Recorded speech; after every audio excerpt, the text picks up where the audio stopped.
Facebook CEO Mark Zuckerberg and Twitter CEO Jack Dorsey are testifying before the Senate Judiciary Committee today as Republican senators claim the companies censor conservative content. It's their second congressional appearance in a month, but their first since President Trump's defeat. Joining us now from London for more is Bloomberg Opinion's Alex Webb.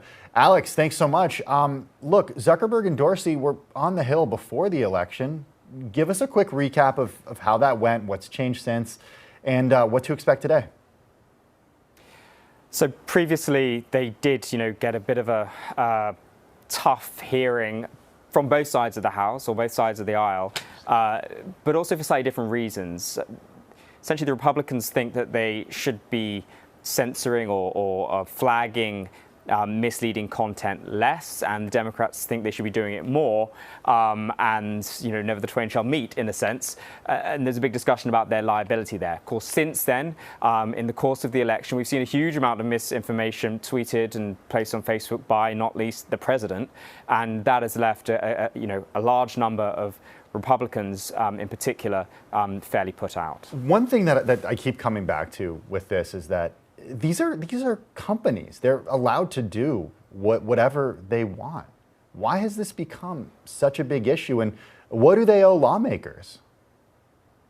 Yeah, there's a huge amount of sort of misappropriation of the right to free speech. This is not, the ability to have free speech doesn't mean that you're allowed to have free speech on any platform. It doesn't mean that you can say, as an individual citizen, go up to the New York Times and say, I demand to be published in the New York Times. It's just not how it works. And therefore, should it work any differently for Facebook or Twitter, if indeed they are to be considered publishers? The Article 230, which is the sort of big crux of this debate, the legal provisions which mean that online platforms aren't responsible or legally responsible for the content that appears on their services.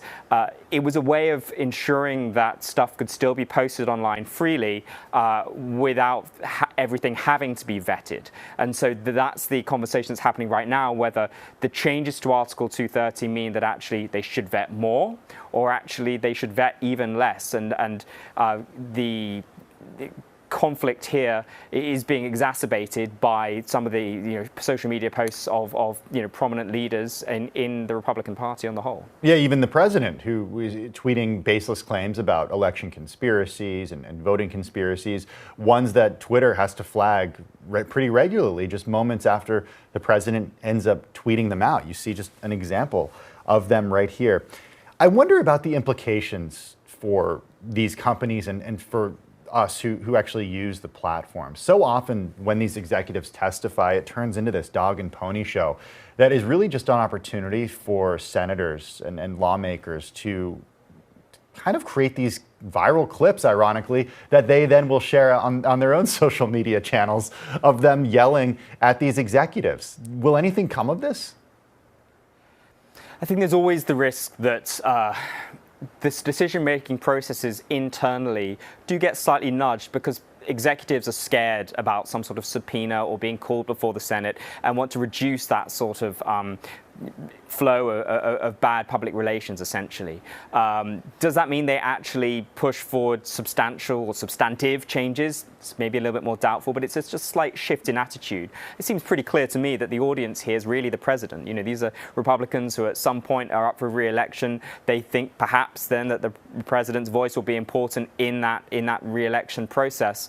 And it seems to be not really grounded in fact. In fact, if there was a report today from BuzzFeed that said the internal Facebook studies show that flagging this election content as misinformation only actually reduced its dissemination by about 8%, which, given the sort of orders of magnitude in which that content has been distributed, is really quite small. Bloomberg opinion columnist Alex Webb joining us from London. Alex, it's always great to talk to you. Thanks so much for joining us. We appreciate it.